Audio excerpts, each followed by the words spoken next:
अस्सलाम वालेकुम नाजरीन ग्रामी, पीटीआई की पार्टी बिखर चुकी है। पीटीआई की पार्टी दो धड़ों में तकसीम हो चुकी है। कारकुनान और सीनियर वज़रा दो धड़ों में तकसीम हो चुके हैं। एक धड़ा तरीन और दूसरा कुरैशी बन चुका है। नाजरीन ग्रामी, बात शुरू होती है शाह महमूद कुरैशी से। शाह महमूद कुरैशी ने कहा कि जहांगीर तरीन अहल होने के बावजूद पार्टी की मीटिंग्स और सरकारी मीटिंग्स अटेंड नहीं कर सकते। बात उनकी ठीक है, ये बात इंतहाई वैलिड है कि शाह महमूद कुरैशी ने जो जहांगीर तरीन के हवाले से बात की कि उन्हें नाअहल हो गए हैं, लिहाजा उन्हें किसी तरह की सरकारी मीटिंग अटेंड नहीं करनी चाहिए। आइए जहांगीर तरीन ने जो बातें और शाह महमूद पर लफ्जी वार किए हैं उसके हवाले से देख लेते हैं। जहांगीर तरीन का कहना है कि मुझे डिक्टेशन न दी जाए। शाह महमूद कुरैशी जितना मर्जी जोर लगाएं, अगर इमरान खान उन्हें ये काम कहते हैं तो वही काम करते हैं। नाज़रीन ग्रामी, शाह महमूद कुरैशी ने यह भी कहा था कि मुखालफिन को मौका मिलता है अगर तरीन साहब पार्टी मीटिंग्स अटेंड करती हैं। दूसरी जानब जहांगीर तरीन ने कहा कि इमरान खान के अलावा किसी को लीडर नहीं मानता। तो इस तमाम तर सिचुएशन से पार्टी दो धड़ों में बढ़ चुकी है। इमरान खान इस तमाम तर कार्रवाई से बहुत परेशान है। जहां एक तरफ मुल्क को इकोनॉमिक क्राइसिस का सामना करना पड़ रहा है, वहीं शाह महमूद कुरैशी और जहांगीर तरीन ने पार्टी के अंदर ही दो ग्रुप बना लिए हैं। वो कैसे? आज फैसल वाडा ने जहांगीर तरीन की साइड लेते हुए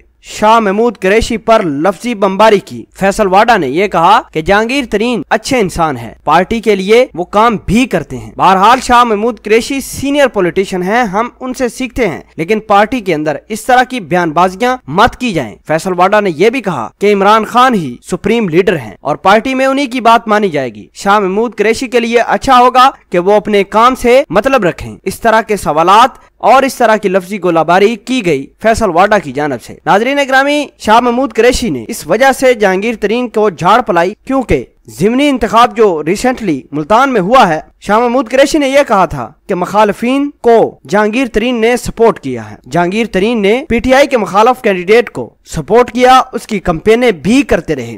इस तरह के इल्जामात लगाए गए शाह महमूद कुरैशी की जानब से। बहरहाल शाह महमूद कुरैशी ने इस तमाम तर सिचुएशन का लेटर लिखा है इमरान खान को। इमरान खान बाद में फैसला करेंगे कि आया शाह महमूद कुरैशी की ये तमाम तर इल्जामात सच भी हैं या नहीं। नाज़रीन ग्रामी, इमरान खान इस तमाम तर सिनेरियो में फंस चुके हैं। वज़रा एक तरफ तरीन की पार्टी में जाते हुए यानी उसके धड़े में जाते हुए दिखाई देते हैं, दूसरी जानब कुरैशी साहब के धड़े में लोग शामिल हो रहे हैं। नाज़रीन ग्रामी, इस तमाम तर सिचुएशन से मुखालफिन भरपूर फायदा उठा रहे हैं। कल ख्वाजा आसफ ने शाह महमूद कुरैशी को ये ऑफर दी थी कि उसे पार्टी में एक बड़ा ओहदा दिया जा सकता है अगर वो अपनी पार्टी को खैरबाद करें। बहरहाल इमरान खान के साथ साथ शाह महमूद कुरैशी की भी तहरीक इंसाफ में बड़ी ज्यादा कुर्बानियां हैं। नाज़रीन ग्रामी, अगर मुल्क ने आगे तरक्की करनी है तो इमरान खान को अपनी पार्टी को सुधारना होगा, अपने वज़रा को सुधारना होगा। इस हवाले से अगर आप भी कोई राय रखते हैं तो कमेंट सेक्शन में अपना इजहार ख्याल जरूर पोस्ट कीजिएगा। जज़ाकल्लाह।